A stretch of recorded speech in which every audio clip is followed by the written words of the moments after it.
ሰበር መረጃ አዶናይና ጃኒ እንግዲህ በፖሊስ ቁጥጥር ስር መዋላቸው ተሰምቷል። የቲክቶክ ክሬቲቭ አዋርድ አሸናፊ የነበረው አዶናይና እንዲሁም ቲክቶከር ጃኒ ዛሬ አመሻሽ ላይ በፌደራል ፖሊስ ቁጥጥር ስር መዋላቸው ተነግሯል። አዶናይ ብርሃነ ኃይለ ሚካኤል በቁጥጥር ስር ሊውል የቻለው ከኢትዮጵያ ሕዝብ ባህልና መልካም ስነ ምግባር በተቃራኒ በሕዝብ ዘንድ ተቀባይነት የሌለው አስነዋሪ አለባበስ ለብሰው በአደባባይና በቴሌቪዥን በቀጥታ ስርጭት የታዩ 5 ተጠርጣሪዎች በቁጥጥር ስር በዋሉበት የወንጀል ጉዳይ ጋር በተያያዘ እንደሆነ ፖሊስ አስታውቋል።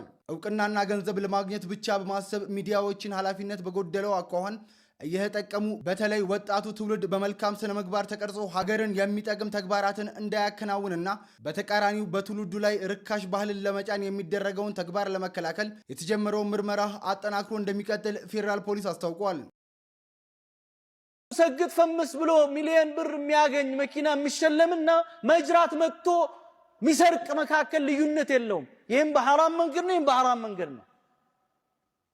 ዋሽቶ የሚያገኝም ተመሳሳይ፣ ሰርቆ የሚያገኝም ተመሳሳይ። ይሄ አቅልን ነው እየሰረቀ ያለው፣ ትውልድን ነው እየሰረቀ ያለው።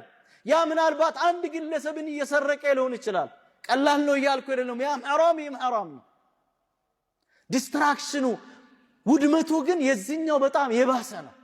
እያንዳንዱ ቤት እያንዳንዱ ቦታ እየገባ እያወደመ ነው የሚሄድ ያለው ማለት ነው።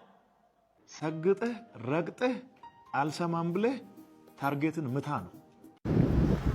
በነገራችን ላይ ከትክክለኛው ሰው ነው የስቅጥና ኮርስ እየወሰድክ ያለው። የውሸት ተስፋ ከሚሸጥ ትፈወሳላችሁ እያለ የማይፈውስ ዘይት ለታመሙና ለበሽተኞች እየሸጠ ራሱን ከሚያበለጽግ በእግዚአብሔር ስም ከሚነግድ በጣም ስቅጥና ኦቨር ከሆነበት ሰው ነው ስቅጥናን እየተማርክ ያለው። የፈለከውን ያክል ሰግጥ አዶናይ፣ ግን አንድ ምክር ልምከር።